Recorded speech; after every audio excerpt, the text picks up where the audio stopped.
창세기 맛보기 9번째 시간을 여러분과 함께 은혜 가운데서 나누도록 하겠습니다.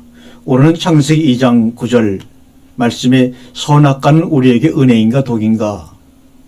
한번 우리가 모든 선악과님을 내려놓고 이 말씀을 한번 우리가 깊이 상고하면서 하나님이 주시는 그 은혜를 놓치지 않는 시간 되기를 간절히 원합니다. 먼저 창세기 2장 7절을 제가 한번 읽어보겠습니다. 여호와 하나님이 그 땅에서 보기에 아름답고 먹기에 좋은 나무가 나게 하시니 동산 가운데에는 생명나무와 선악을 알게 하는 나무도 있더라. 또 17절을 제가 한번 읽겠습니다. 선악을 알게 하는 나무의 열매는 먹지 말라. 내가 먹는 날에는 반드시 죽으리라 하시니라. 자, 우리 한번 테스트를 보겠습니다. 창세기 1장 31절에 보니까 하나님이 지으신 그 모든 것을 보시니 라 하시니 보시기에 힘내 힘이 좋았더라. 보시기에는 히브리어로 힘내로 이 단어는 감탄사입니다. 모든 주의를 한 것으로 집중시키는 감탄사입니다. 그래서 보라, look, see 이런 말입니다. 하나님이 그 지으신 모든 것을 보시니 야 정말 힘이 너무너무나 좋네. 이런 정말 어떻게 인간의 그 언어로 표현할 수 없는 그 표현을 지금 하나님이 자신의 그 감정을 표현을 시작하는데 인간의 단어로 사용해서 표현하기는 너무나 부족함을 하나님도 아마 이 말씀을 하시면서 들으셨을 것이라고 생각이 됩니다. 하나님의 마음이 이해가 됩니다. 하나님이 자신이 지으신 모든 것을 보시고 감탄하시면서 자 보라 너무너무 좋구나 얘들아. 스스로 감탄하시는 그 모습을 보면서 하나님이 지으신 모든 것들은 다 좋고 새로운 것이라는 것을 알 수가 있습니다. 하나님의 창조 안에는 선과 악이 존재하지 않는 것입니다. 창세기 2장 9절에 보니까 여호와 하나님이 그 땅에서 보기에 아름답고 먹기에 좋은 나무가 나게 하시니 동산 가운데는 생명나무와 선악을 알게 하는 나무도 있더라. 이렇게 말씀합니다. 하나님은 생명나무와 선악을 알게 하는 나무도 분명 보기에 아름답고 먹기에 좋은 힘이 좋은 나무라고 감탄을 하셨습니다. 그런데 왜 하나님이 아름답다고 하시고 먹기에 좋은 나무라고까지 하신 선악을 알게 하는 나무가 창조 이래 지금까지 우리에게 아킬레스건이 되어 우리를 혼란에 빠뜨리고 있는 것일까? 그것만 없었다면 모든 것이 완벽할 수도 있었을 텐데 말입니다.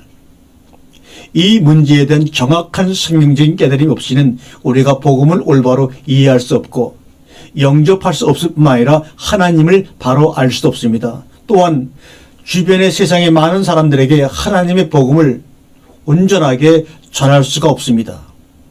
그 이유는 하나님이 아름답다고 하시고 먹기에 좋다고 하신 그것이 우리에게 올무가 되어 걸림돌이 되었다고 생각하는 것은 하나님이 결국은 하나님이 잘못되었다고 하는 것과 일반이 아닙니까?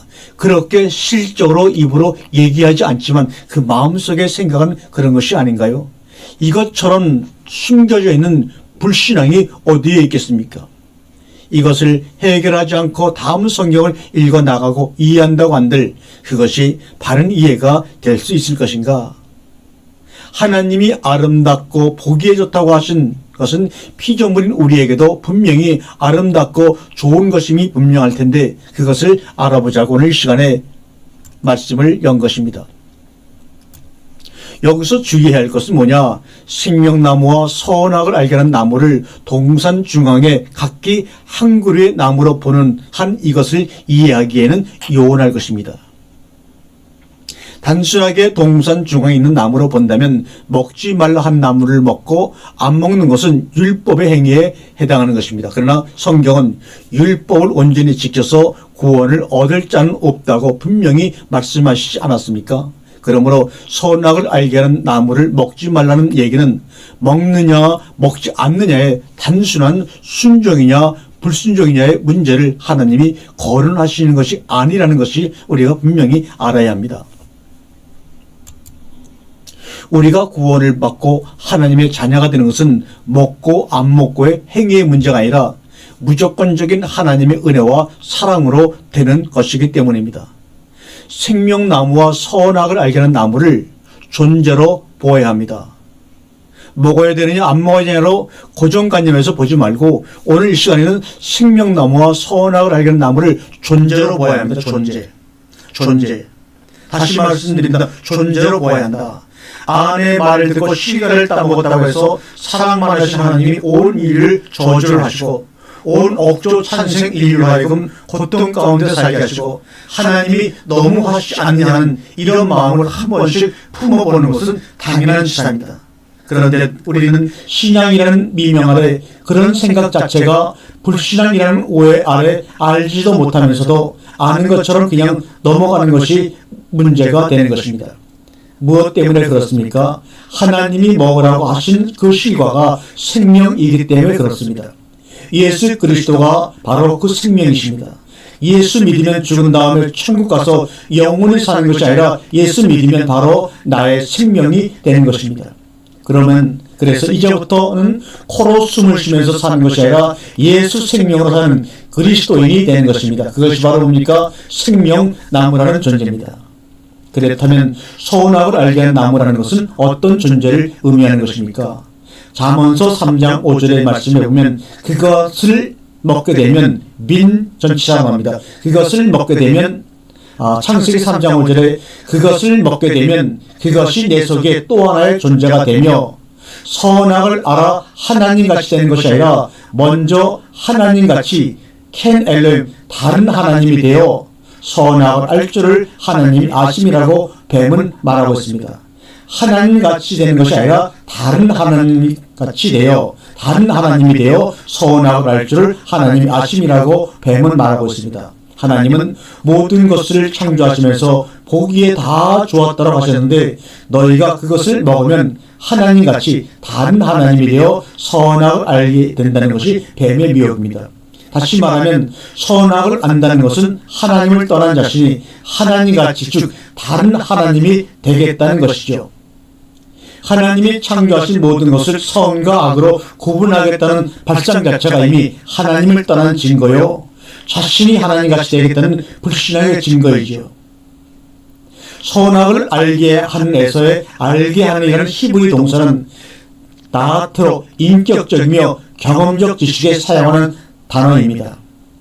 그것을 먹으면 너도 하나님처럼 될 수 있어. 너도 선이 될 수 있어 하면서 여자의 전 존재를 지금 흔들어대고 있는 것입니다. 하나님만이 선이 될 수 있는데 너도 선이 될 수 있단 말이야. 이렇게 지금 흔들어대고 있는 것입니다. 그럼 악이란 무엇일까요? 내가 스스로 선이 될 수 있고 선을 행할 수 있다는 생각 그 자체가 이미 악인 것입니다. 그것이 스스로 너를 정령 죽게 하고야 말 것이라는 말씀이지요. 만약에 너희가 선과 악을 너희 기준으로 분별할 수 있다고 치자. 그러면 너희는 반드시 악을 멀리하고 선을 행하려고 노력할 거야. 그러나 그것으로는 구원을 받을 수 없는 거야. 주님이 이렇게 말씀하시는 겁니다. 선행으로는 구원을 받을 수가 없어. 나의 자녀가 될 수 없는 거야. 선이신 하나님 생명나무를 소유해야 영생을 얻을 수 있는 거란다. 주님이 이렇게 어린 아이에게 이해를 시키듯이 지금 우리에게 이해를 시키려고 여러분과 나에게 지금 한 발 한 발 말씀하고 계시는 겁니다.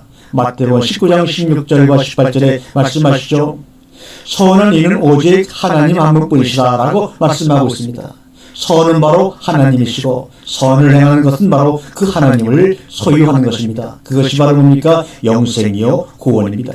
그런데 선한 이는 알려고 하지 않고 선행에만 관심을 갖는 것, 이것이 바로 죄입니다. 선한 이 하나님을 알려고 하지 않고 선한 행위에만 관심을 갖고 그 행위를 실천하려고 하는 것, 이것이 바로 타락입니다. 이것이 바로 오늘 본문에서 뱀이 여자를 유혹하는 흔들어대는 키 포인트인 것입니다. 우리는 선과 악을 물을 것이 아니라 어떤 선행을 행해야 구원을 얻을 수 있습니까? 가 아니라 선을 배워라, 하나님을 알아라. 왜냐하면 선치 못한 존재가 영생을 소유해서는 안 되기 때문입니다. 선과 영생과 하나님은 셋이 아니라 하나입니다.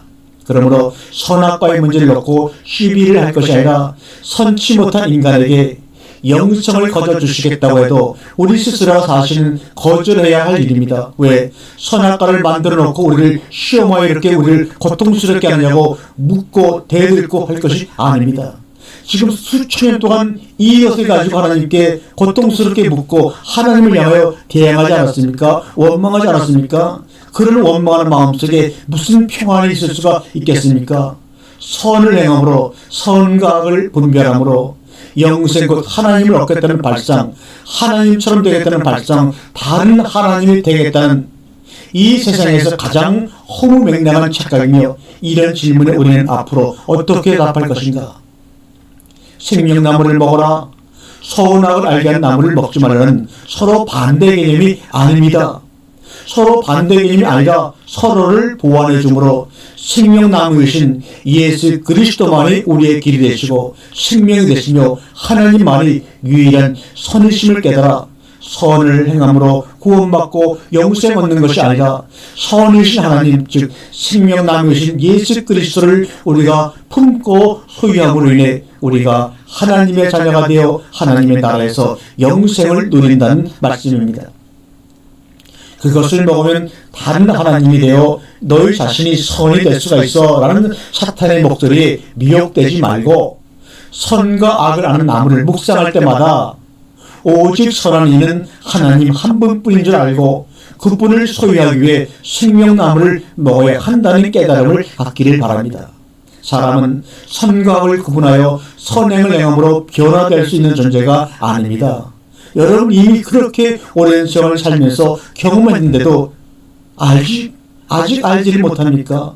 오직 예수 그리스도와 함께 십자가에 못 박혀 죽음으로 인해 우리의 옛사람이 없어져 새롭게 창조되어 살아가는 존재가 바로 우리들입니다. 그리스도인은 선행의 노력으로 사는 것이 아니라 오직 하나님의 말씀에 순종으로 사는 사람입니다.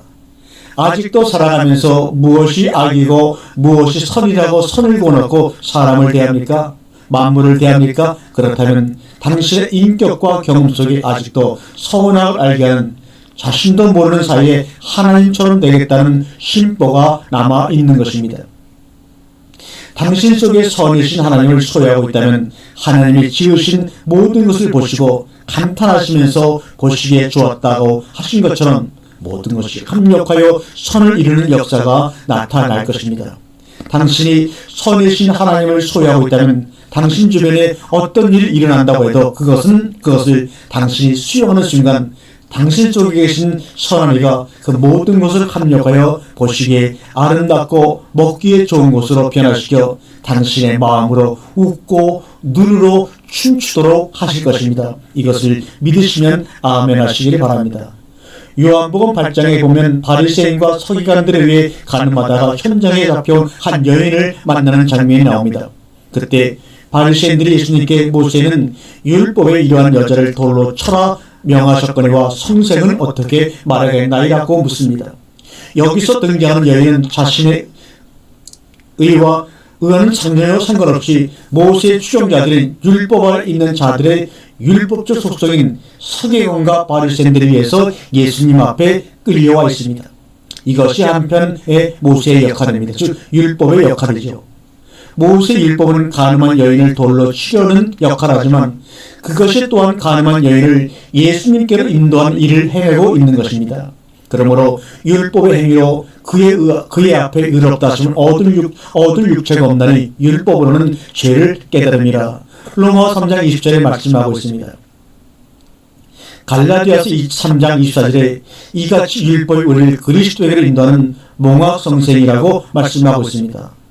몽학성생에 대해 우리로 하여금 믿음으로 말미암아 의롭다 하심을 얻게 하려 함이니 이렇게 말합니다.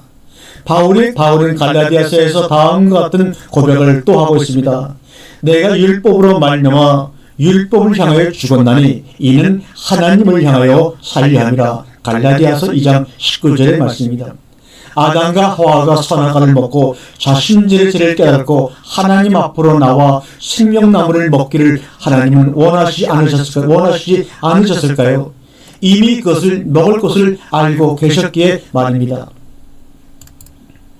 여기 가늠하다가 현장에서 잡힌 여인은 율법으로 말미암아 예수 앞에 생명나무 앞에 와 있는 반면 고소하던 자들은 율법으로 말미암아 예수님에게로 오기는커녕 자신들의 의를 가지고 고소하러 왔다가 모두 도망하는 신세가 된 것뿐입니다.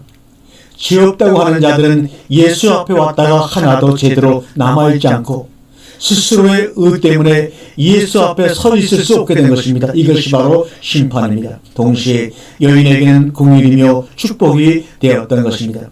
바로 이 얘기가 오늘 생명나무와 선악을 알게 하는 나무를 먹지 말라는 하나님의 명령 속에서 우리가 찾아볼 수 있는 하나님의 마음이요 작정입니다.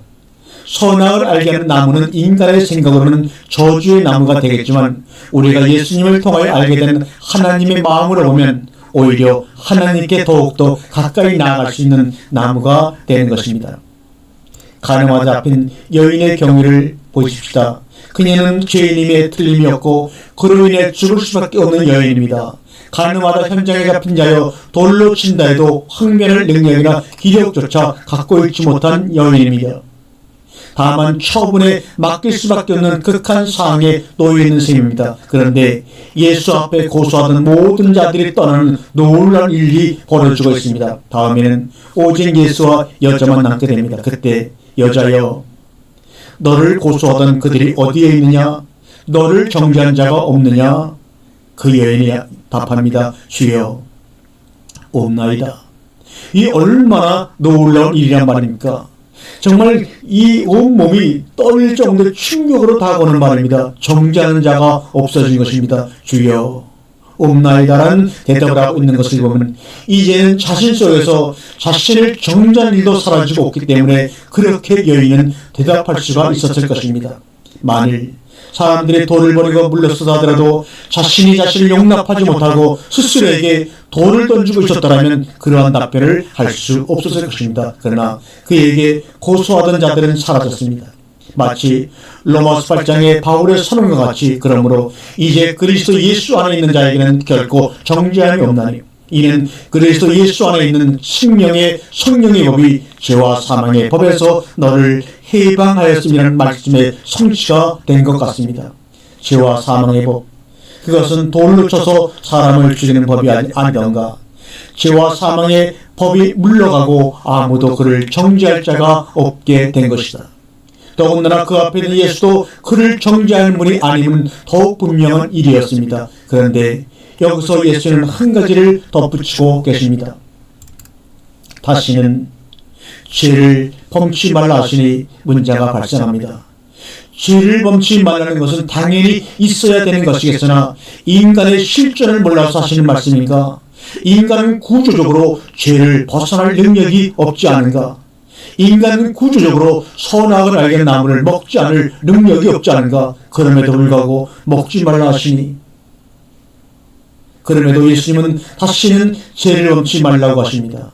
여기서 우리는 과연 선과 악을 알게 하는 나무를 먹은 인간들에게 해결할 무엇인가 하는 물음을 던지게 됩니다. 만약 아담과 그의 아내가 선악을 알게 하는 나무를 따먹고 해결을 하였다면 선악과로 인한 저주로 이어지지는 않았을 것입니다. 그렇다면 가늠한 여인의 사건에서 나타나고 있는 해계는 모세에게서 돌이켜 예수에게로 향하는 것이 분명한 해계입니다. 그런데 이것조차도 스스로의 능력이라거나 스스로의 의지로 돌이키고 있는 것이 아님을 우리는 보게 됩니다. 철저히 모세의 법 위에서 모세로부터 떠나 예수에게로 나온 회개가 이루어지고 있음을 알 수가 있습니다. 이것이 죄인이 예수 앞에서 구원을 받는 표상입니다. 회개란 모세의 가치체계에서 율법과 선악과의 가치체계에서 예수의 가치체계로 생명나무와 복음의 가치체계로의 삶의 자세가 바뀌는 것을 말합니다. 아무리 예수님의 이름으로 회개한다는 말을 한다 하더라도 그것이 여전히 예수의 이름을 뒤집어 쓴 모세의 이름이라면 그런 회개는 첫날을 하더라도 진리의 지식으로의 진리의 지식으로 이끌지를 못합니다. 그리고 그것은 아무것도 해주질 못합니다. 사람을 변화시키지도 새로운 세계에서 경험할 수 있는 빛 가운데로도 이끌어 주지를 못합니다. 다만 개가 그 토했던 것을 되풀이하여 먹고 또 토하는 일을 반복하는 것밖에는 아무런 진전이 없는 것입니다. 진정한 해결은 모세로부터 돌이켜 예수에게로 향하여 가는 것입니다. 그것은 선악을 알려는 실가로부터 생명과로 나아가는 정상적인 인생의 노정으로 들어서게 하는 방향 전환입니다. 우리는 에덴 동산의 선악을 향하는 아담이 아닌 생명나무를 먹는 그리스도인들인 것입니다. 이것이 바로 하나님의 생명나무와 선악을 알게 하는 나무를 통하여 우리에게 하시고자 하시는 메시지인 것을 여러분 명심하시기 바랍니다. 사람의 모든 염려가 죽음에서 나온 생각의 결과입니다. 염려의 종말은 죽음입니다. 굶어 죽지 않나, 목말라 죽지 않나, 헐벗어 죽지 않나, 돈 없어 죽지 않냐, 병들어 죽지 않냐, 늙어 죽지 않나, 전부 죽음을 전제로 한 두려움이요 염려입니다. 선악을 아는 것 자체가 죽음입니다. 선하는 의지도 악하지 않으려는 몸부림도 악의 불행으로 죽지 않으려는 몸부림 뿐입니다. 선악의 죄를 짊어지고 율법의 죄를 짊어지고 십자가에 돌아가신 예수 그리스도, 그분만의 죽음을 경험으로 갖고 있는 자이십니다. 부활하신 예수 그리스도, 그분이 우리에게 말씀하시고 있지 않는가? 이제 그리스도 예수 안에 있는 자들에게는 결코 정죄함이 없나니 죄와 사망의 몸에서 너를 해방하였다고 주님이 이 시간에 우리에게 선언하고 계십니다. 그래서 이 하나님의 아들이신 예수 그리스도께서 공생의 첫 외침으로 회개하라, 천국이 가까웠느니라 하신 것입니다. 그래서 우리는 외쳐야 합니다. 회개하라, 천국이 가까웠느니라. 메타노에이테 앵기겐 가르 헨 바실레야 톤 우라논. 회개하라, 회개하라, 천국이 이미 우리 속에 왔느니라. 아멘.